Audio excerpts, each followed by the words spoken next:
오늘 보실 말씀은 신약성경 202면에 사도행전 9장 10절부터 22절 말씀까지를 제가 한 절 읽고 여러분들 한 절 읽고 교도감 읽도록 하겠습니다. 신약성경 202면에 사도행전 9장 10절부터 22절 말씀까지입니다. 제가 가지고 있는 성경은 신약성경 202면에 사도행전 9장 10절부터 22절 말씀까지를 제가 한 절 읽고 여러분들 한 절 읽고 교독하며 읽도록 하겠습니다.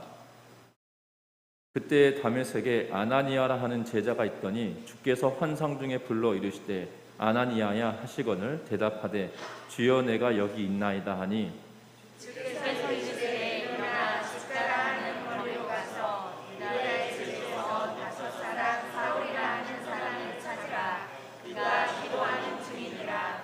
그가 아나니아라 하는 사람이 들어와서 자기에게 안수하여 다시 보게 하는 것을 보았느니라 하시거늘 아나니아가 대답하되 주여 이 사람을 위하여 내가 여러 사람에게 속사온즉 그가 예루살렘에서 저 성도에게 적지 않은 해를 끼쳤다 하더니 여기서도 주의 이름을 부르는 모든 사람을 결박하는 권한을 대제사장들에게서 받았나이다 하거늘 주께서 이르시되 가라. 이 사람은 내 이름을 이방인과 임금들과 이스라엘 자손들에게 전하기 위하여 택한 나라의 그릇이라.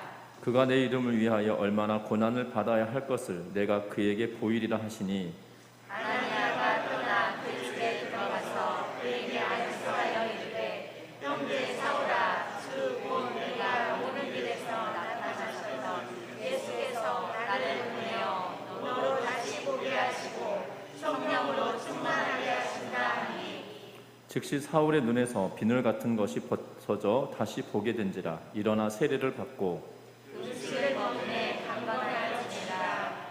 사울이 다메섹에 있는 제자들과 함께 며칠 있을새 즉시로 각 회당에서 예수가 하나님의 아들이심을 전파하니 듣는 사람이 다 놀라 말하되 이 사람이 예루살렘에서 이 이름을 부르는 사람을 멸하려는 자가 아니라 여기 온 것도 그들을 결박하여 대제사장들에게 끌어가고자 함이 아니냐 하더라. 같이 읽습니다. 사울은 힘을 더 얻어 예수를 그리스도라 증언하여 다메섹에 사는 유대인들을 당혹하게 하니라. 아멘. 우리 서로 인사 나누고 말씀 나누겠습니다. 사랑하고 축복합니다. 미국 남북 전쟁의 치열한 전투 중 하나가 애틀랜타 근처에 있던 산악지대에서 있었던 전투라고 합니다. 전투가 끝난 밤에 연합군 소속의 21살의 젊은 장교가 중상을 입은 채로 쓰러져 있었습니다. 위생병이 이 장교를 쳐다보고는 죽었어, 숨을 쉬지 않는 걸이라고 하면서 지나쳐 가버렸습니다. 그런데 이 청년의 아버지와 어머니는 이 아들을 위해서 날마다 기도했습니다. 그러나 아들의 성격은 너무나도 과격해서 대학 시절에 항상 그는 종교적인 문제 밖에 있었으며 무신론자로 자처하면서 하나님은 신은 없다라고 말하고 다니던 그러한 사람입니다. 그의 어머니와 아버지는 기도하는 것을 멈추지 않았고 이 젊은 장교는 누운 채로 의식을 회복하고 양친들의 믿음을 생각하기 시작했습니다. 그는 하나님을 향해 만일 나를 살게 해준다면 남은 인생을 하나님께 봉사하겠다라고 이야기를 했습니다. 다음날 아침 위생병이 이미 지나가 버렸음에도 불구하고 위생병이 다시 와서 그를 살펴보기 시작합니다. 아직까지 이 청년이 살아있음을 확인하고 병원으로 옮겨졌으며 그는 군목을 불러서 그리스도인이 되려 했던 이야기를 털어놓습니다. 이 젊은이가 전장에서 하나님께 서원하고 하나님을 믿겠다라고 이야기를 하고 그리고 병원에 가서 목사님 통하여서 이 그리스도인이 되기로 결단하고 돌아서게 된 것을 보게 됩니다. 그는 새로운 생명을 얻고 난 이후에 필라델피아 템플 대학교를 세웠고 또한 세 개의 대학 병원을 설립하였으며 필라델피아 침례 교회도 그의 남은 생애 중에 세워진 교회 중 한 곳이기도 합니다. 그는 20여 권의 책을 저술하여서 수천 명의 영혼을 구원시켰고 또한 이 청년이 곧 미국에서 배출해낸 위대한 인물 중 가운데 하나인 러셀 코넬이라고 하는 변호사이고 목회자이고 또한 교회 목사였던 그리고 저술가였던 사람이기도 합니다. 분명한 것은 그의 인생이 무신론자였고 예일 대학을 다니면서 법률을 공부할 때도 그는 여전히 무신론자였다는 겁니다. 그런데 전장에 참여해서 그가 대위로 임관해가지고 군대에서 이 지휘를 하는 동안 이 닥쳤던 일로 말미암아 그의 일생일대의 변화를 일으켜 가게 되었던 것을 보게 되고, 그 이후에 변화된 삶이 그로 하여금 새로운 인생을 살게 했을 뿐만 아니라 무신론자가 아닌 이제는 유일하신 하나님을 증거하고 선포하는 그러한 사람이 되었다라는 것입니다. 특별히 오늘 성경의 말씀에도 우리가 너무나도 잘 알고 있는 사울이 변화되어지는 그러한 과정을 오늘 본문은 이야기합니다. 특별히 스데반 집사를 죽이는 현장에 옷을 맡아두었던 책임자로서 역할하였던 그가 다메섹에 있는 그리스도인들을 잡기 위하여 대제사장들에게 공문을 받아가지고 다메섹으로 가던 도중에 빛 대신 예수 그리스도를 만남으로 말미암아 그가 예수 그리스도를 경험하게 되고 부활하신 예수 그리스도를 만남으로 인해서 그가 새롭게 변화되어지는 과정을 오늘 본문은 이야기하고 있는 것을 보게 됩니다. 저와 여러분들의 삶 속에서도 마찬가지입니다. 오늘 말씀의 제목은 반전의 은혜라는 제목으로 말씀을 나눌 텐데요, 사울의 인생만 반전되는 것이 아니라 저와 여러분들의 인생도 반전의 은혜를 경험하는 믿음의 성도님들 되시기를 주의 이름으로 부탁드립니다. 하나님은 우리를 구원하실 때 단지 우리가 하나님의 축복을 누리고 혼자만 누리고 살도록 만들어주신 것이 아니라, 우리만 천국 가도록 만들어주신 것이 아니라 우리를 구원하신 하나님께서 우리에게 주신 축복을 세상 가운데 나누도록 만들으셨기에 저와 여러분들의 인생도 반전의 은혜를 경험함으로 말미암아 나 혼자 구원받는 즐거움을 누리는 것이 아니라 세상 속에 하나님의 은혜를 나눌 수 있는 믿음의 백성들 되시기를 주의 이름으로 부탁드립니다. 먼저 오늘 본문 10절부터 12절 말씀을 다시 한번 같이 읽어보겠습니다. 10절부터 12절의 말씀입니다. 같이 읽습니다. 다메섹에 아나니아라는 제자가 있더니 주께서 환상 중에 불러 이르시되 내가 여기 있나이다 하니, 주께서 이르시되 일어나 직갈하는 거리로 가서 유다의 집에서 다섯 사람 사울이라 하는 사람을 찾으라. 그가 기도하는 중이니라. 그가 아나니아라 하는 사람이 들어와서 자기에게 안수하여 다시 보게 하는 것을 보았느니라 하시거늘. 아멘. 사울은 다메섹으로 가는 도중에 빛 대신 예수 그리스도를 만나게 되어집니다. 그 후에 그는 눈이 보이지 않게 되었고 사람의 손에 이끌려서 다메섹으로 가게 되었다라고 8절부터 9절 말씀에 기록합니다. 그리고 다메섹으로 도착하여서 사흘 동안 먹지도 마시지도 못한 상태가 되었습니다. 그런데 오늘 성경의 말씀에 보니까 아나니아라고 하는 사람이 다메섹에 거하고 있는데 그는 예수의 제자다라고 성경은 기록하고 있습니다. 그래서 10절에 보면 다메섹에 아나니아라 하는 제자가 있더니 라고 이야기하면서 이 아나니아에게 주께서 환상 가운데 그를 부르십니다. 아나니아야 아나니아야라고 환상 가운데 주께서 부르시는데, 그때 아나니아가 뭐라고 하냐면 내가 여기 있습니다 라고 하면서 말씀하라고 주께 말합니다. 그때 예수님께서 뭐라고 이야기하냐면 너는 일어나서 직가라 하려고는 거리로 가라.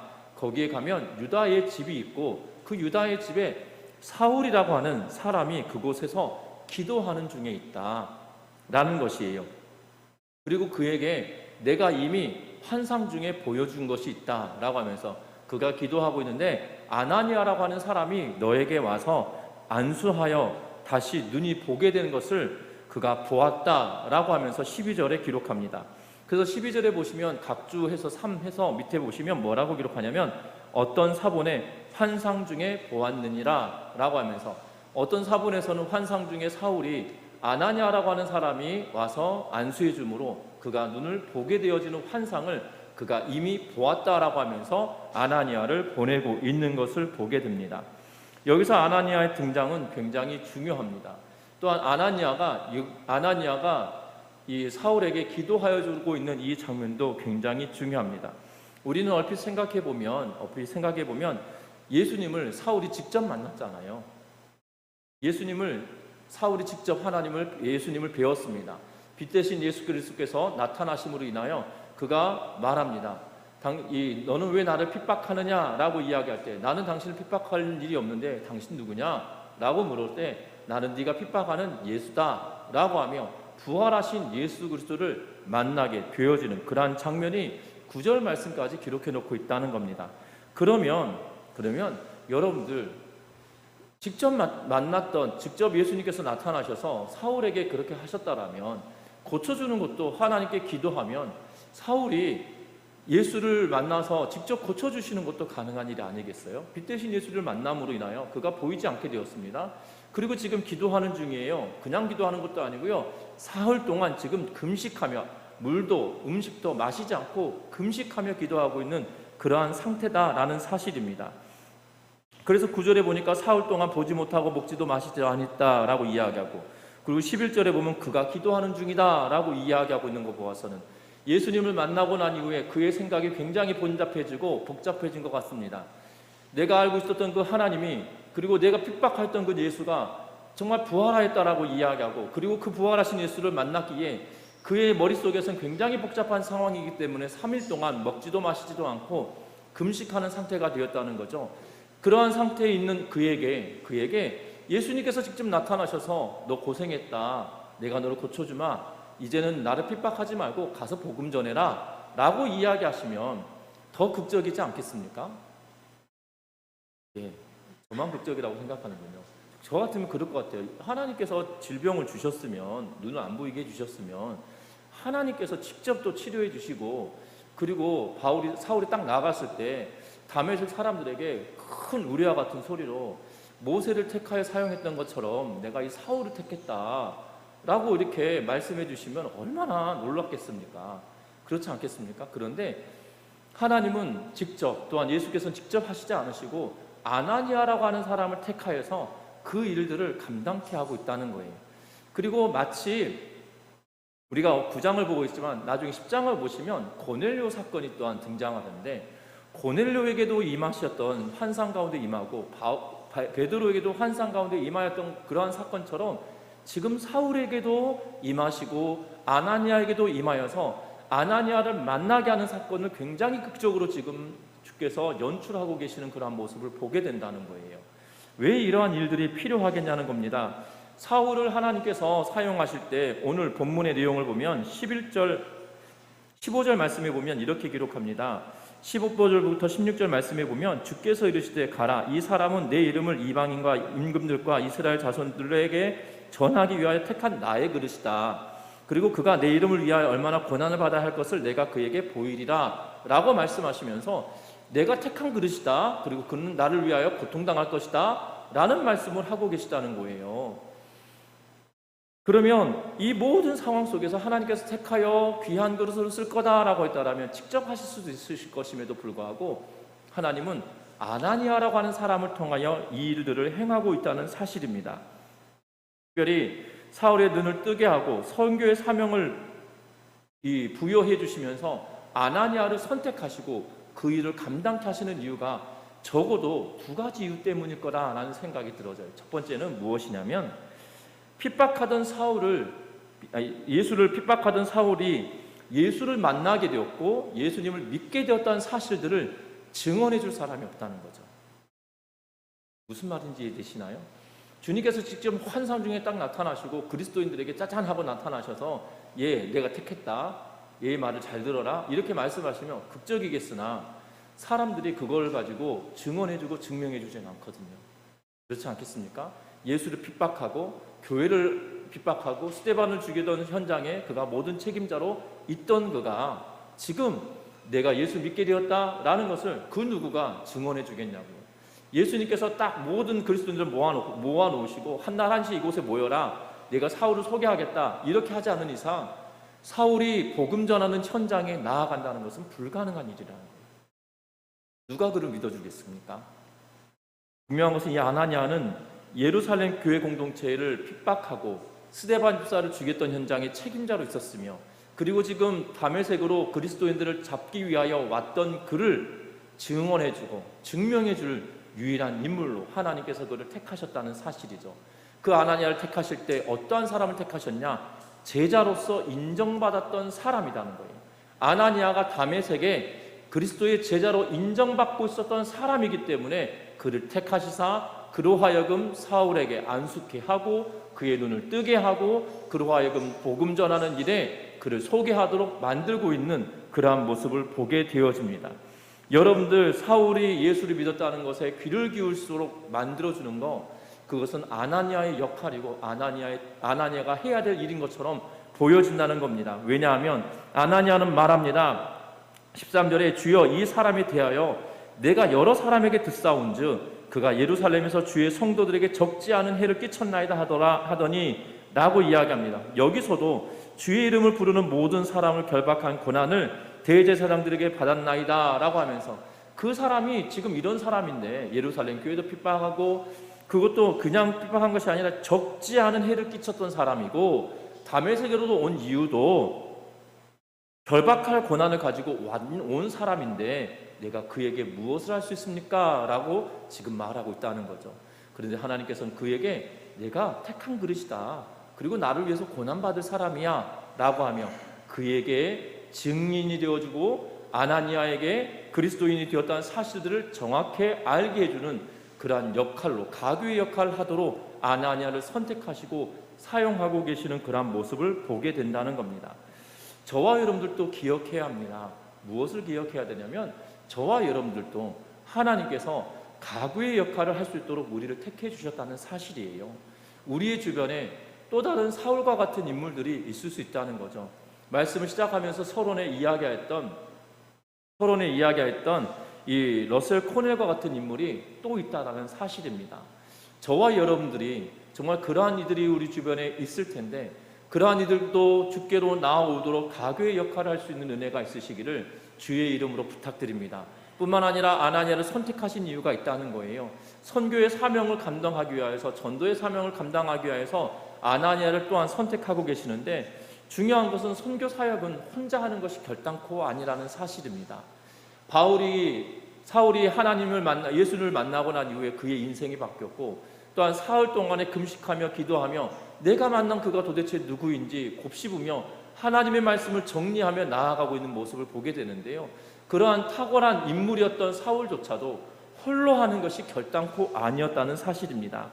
분명한 것은 다메섹에 있는 성도들에게 잔인하게 핍박하였던, 그리스도인을 잔인하게 핍박하였던 한 인물로만 여겨질 수 있으나, 그가 아나니아를 통해서 선교 현장에 함께 할 수 있는 기회가 되었다는 것이지요. 선교라고 하는 것, 전도라고 하는 것, 홀로 하는 것이 아니라 함께 하는 것이라는 사실입니다. 저희 전미중앙교회에서도 네 분의 선교사님들을 협력하여서 선교하는 가운데 있는데요. 특별히 이번 주간에는 이 모슬림 사역을 하고 계시는 한전성 선교사님이 선교 편지를 오랜만에 정말 보내주신 것 같아요. 이 카톡으로 보내실 때도 기도해 주십시오라는 표현을 쓰지 않습니다. 여러분들이 보시면, 기도 편지를 보시면 두 손을 모아 주십시오 이런 표현을 쓰고 계세요. 왜냐하면 모슬렘 현장에서 예수 그리스도를 믿는다, 예수 이름을 전한다 라는 것이 불법이 아님에도 불구하고 종교의 자유가 있는데, 종교의 자유가 있다고 함에도 불구하고 종교의 자유가 없는 곳이기 때문에요, 예수의 이름을 전할 수 없는 그러한 상황입니다. 특별히 선교사라고 하는 그 직분을 가지고 들어왔다고 한다면 적대시할 수밖에 없는 그러한 지역이거든요.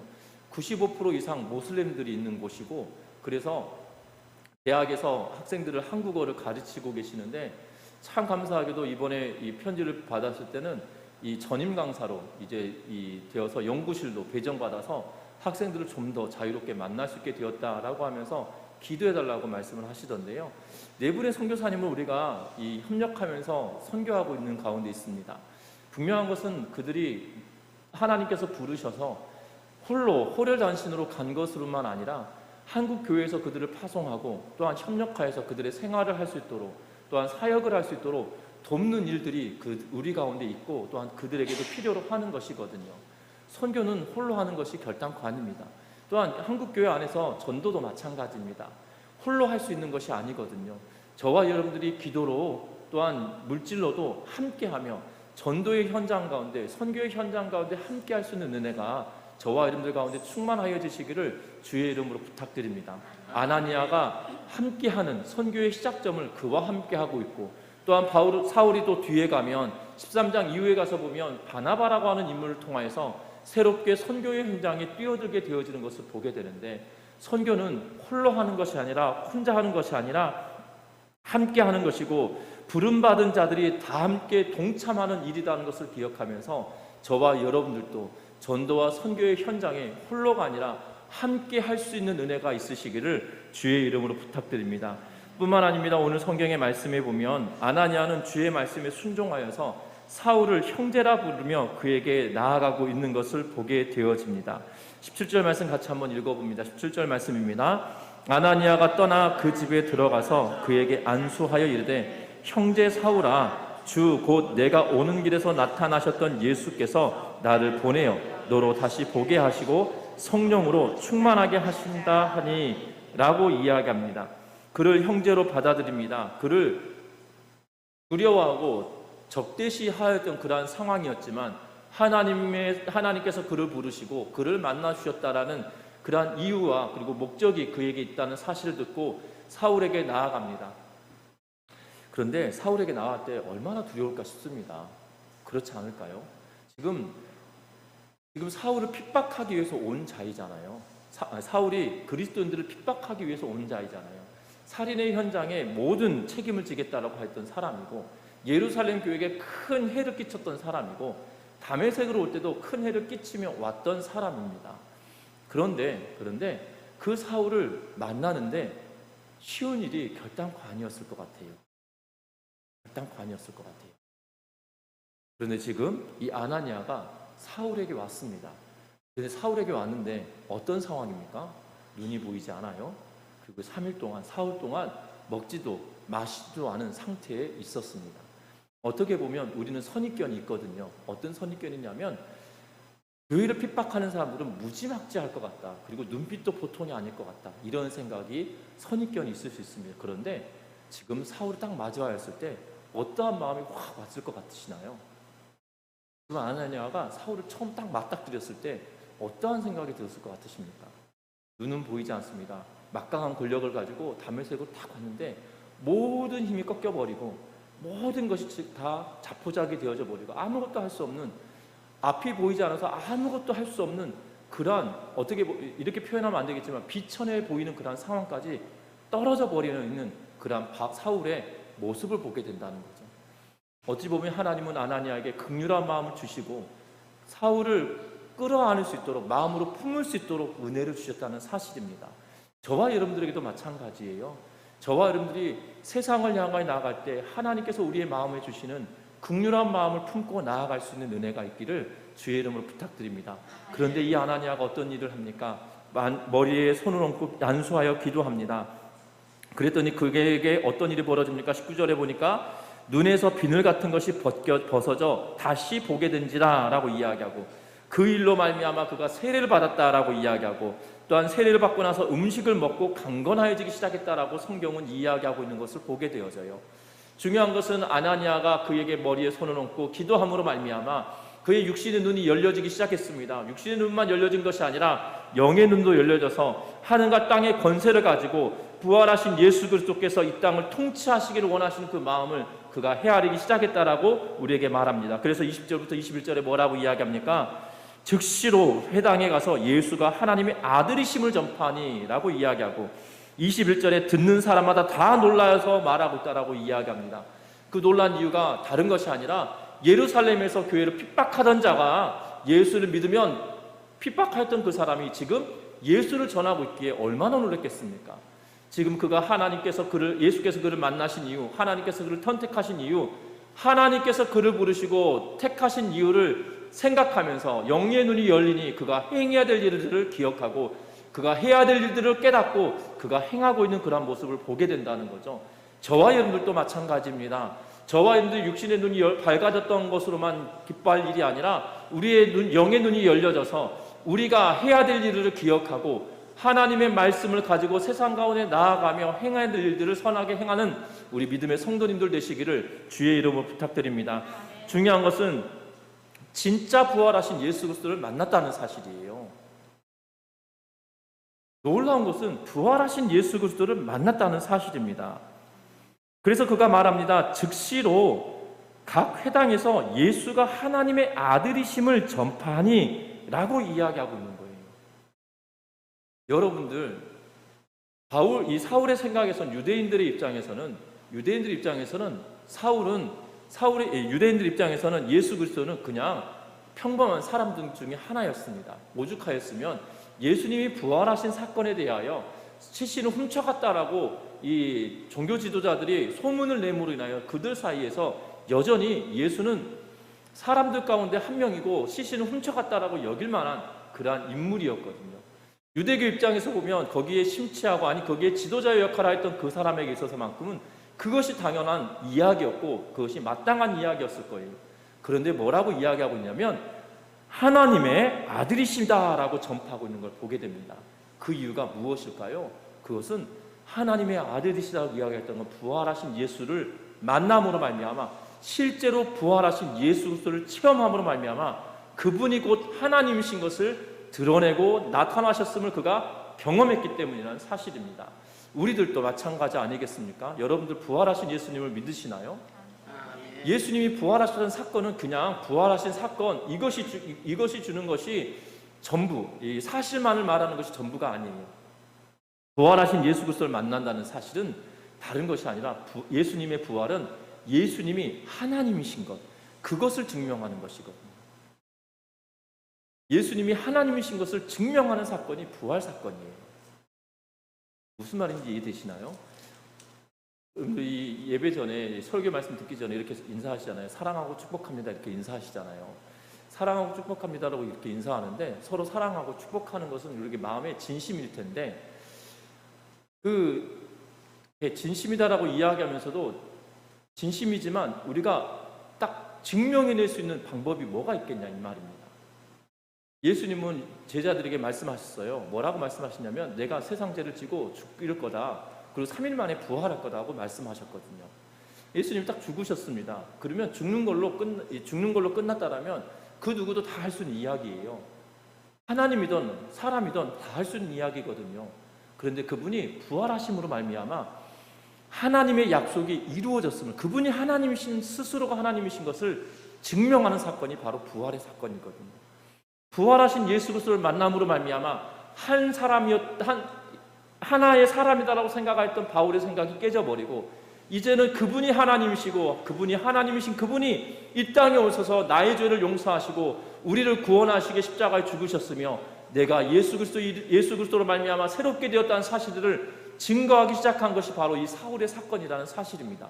부활하신 예수를 만나는 것은 그분이 곧 하나님이시라는 것을 믿을 뿐만 아니라 또 하나가 있는데요. 그것은 다른 것이 아니라 우리 또한 예수님처럼 부활하게 될 것을 기대하는 것이죠.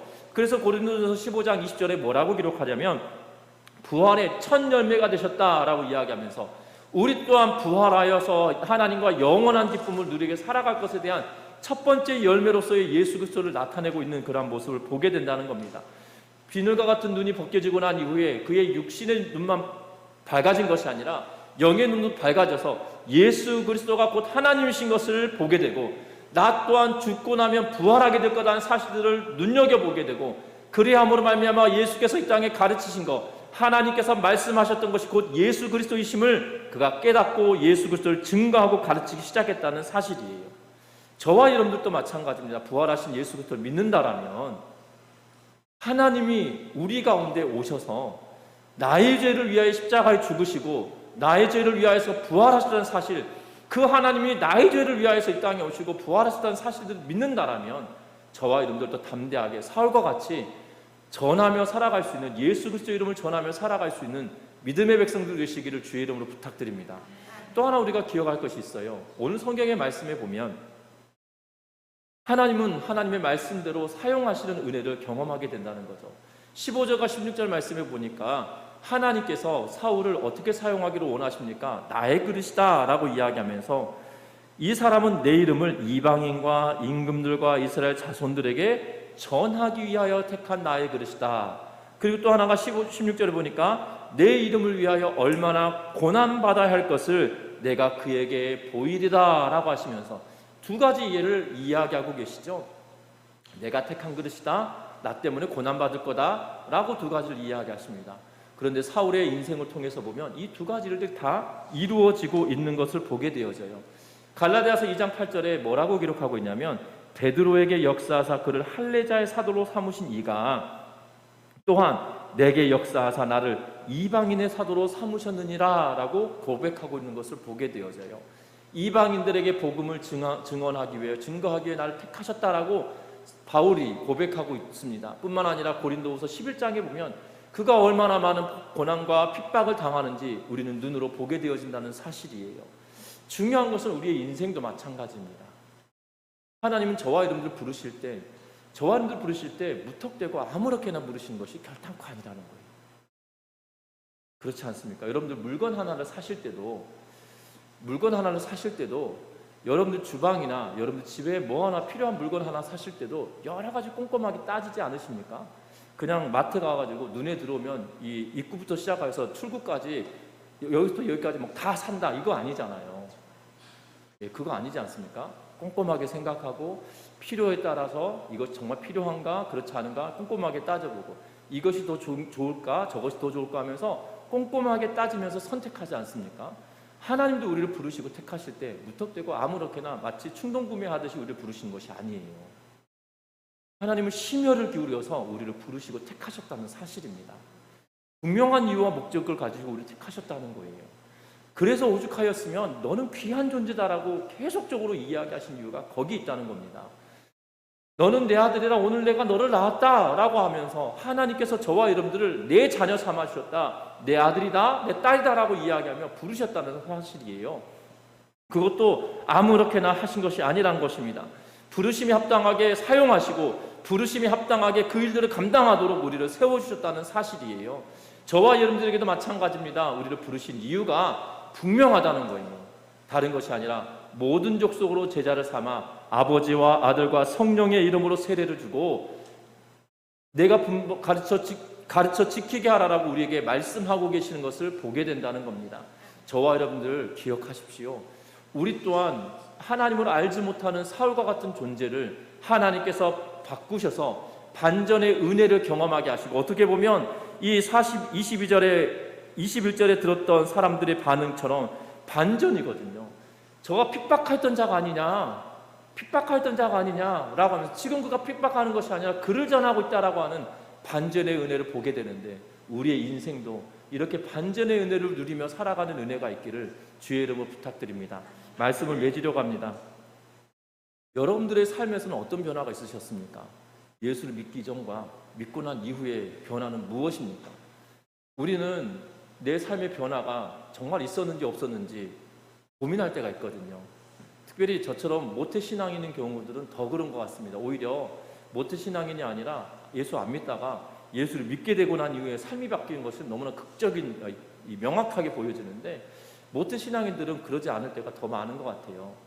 그런데 중요한 것은 모태신앙인들도 마찬가지입니다. 내가 인격적인 하나님을 경험하기 이전과 이후가 명확하게 다른 것 같아요. 아니 저의 입장에서는 다릅니다. 그리고 예수 그리스도를 인격적으로 만나고 난 이후에 삶이 바뀌는 것은 당연하다는 거예요. 여러분들 변화의 삶을 우리가 경험했다라면 그것을 나 혼자 그냥 감사하다, 좋다 이것이 아니에요. 중요한 것은 사울을 변화시키셔서 하나님께서 사용하시는 일이 무엇입니까? 그로 하여금 예수의 이름을 전하게 만들고 있다는 거예요. 저와 여러분들도 변화시키신 이유가 무엇일까요? 저와 여러분들도 변화시키신 이유는 그냥 예수 믿는 것을 곱씹고 혼자 잘 사는 것이 아니고요. 예수 그리스도의 은혜를 경험했으면 그 경험한 예수 그리스도의 이름을 증거하고 전하고 살아가라고 말씀하고 계시다는 사실들을 기억하는 은혜가 있기를 주의 이름으로 부탁드립니다. 특별히 리스토로벨이라고 하는 이 기자 출신의 목사님이 계십니다.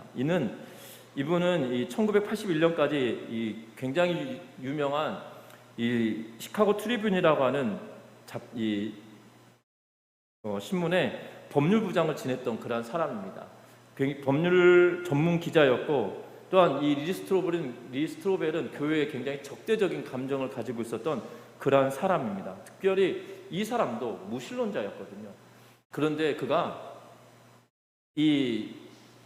정말 예수가 있는 사람이냐라는 것을 취재하고 그리고 점검하다가 어떠한 일을 경험하게 되냐면 그가 정말 예수가 정말 역사적인 인물인가라는 것을 취재하기 시작합니다. 그랬더니 그가 예수는 역사다라고 하는 책을 딱 쓰고 그가 예수를 믿기 시작해요. 그리고 이 리스토벨이 목회자가 되어집니다. 그리고 굉장히 많은 이들에게 그리스도를 증거하기 시작합니다. 그는 하나님을 부인하였던 사람이에요. 그런데 그가 예수를 경험하고 예수가 역사적인 인물이라는 사실을 믿고 난 이후에 그가 하고 있는 일은 바로 예수를 전하는 일이었다는 거죠. 희한합니다. 사울도 예수를 핍박했던 사람이 예수를 만나고 났더니 예수를 전하기 시작해요. 또한 앞에서도 말씀드렸던 러셀 코넬도 마찬가지로 무신론자였던 그가 예수를 만나고 경험하고 난 이후에 그의 인생은 예수를 전하는 일로 귀결되어집니다. 리스톨벨도 마찬가지입니다. 무신론자였던 그가 예수는 역사다, 예수가 정말 실질적인 인물인가라는 것을 취재하다가 예수를 만나게 되어지고 결국 그가 뭐를 하냐면 예수 그리스도가 참된 하나님이라는 사실들을 증거하고 있는 것을 보게 됩니다. 그래서 이 창조 설계의 비밀, 예수는 역사다, 특종 믿음 사건 이러한 책들을 쓰면서 많은 무신론자들에게, 믿지 않은 사람들에게 예수를 증거하고 전하고 있는 그러한 모습을 보게 되어져요. 저와 여러분들도 마찬가지입니다. 예수 그리스도를 믿으십니까? 그리고 예수 그리스도를 경험하셨습니까? 그렇다면 저와 여러분들이 그냥 주저앉아 있을 것이 아니라 예수 그리스도의 이름을 전하며 살아갈 수 있는 믿음의 성도님들 되시기를 주의 이름으로 부탁드립니다. 그냥 단순히 나 혼자 신앙생활하는 것을 그치는 것이 아니라 내 주변의 인물들에게 예수 믿어야 된다, 예수가 곧 진리다 라는 사실들을 증거하고 예수 믿을 때 내 인생이 변했던 것처럼 너의 인생도 바뀔 거다는 사실들을 전하며 살아갈 수 있는, 예수의 이름을 선포하며 증거하며 살아갈 수 있는 우리 전미중학교의 모든 성도님들 되시기를 주의 이름으로 부탁드립니다. 우리 찬양하시겠습니다.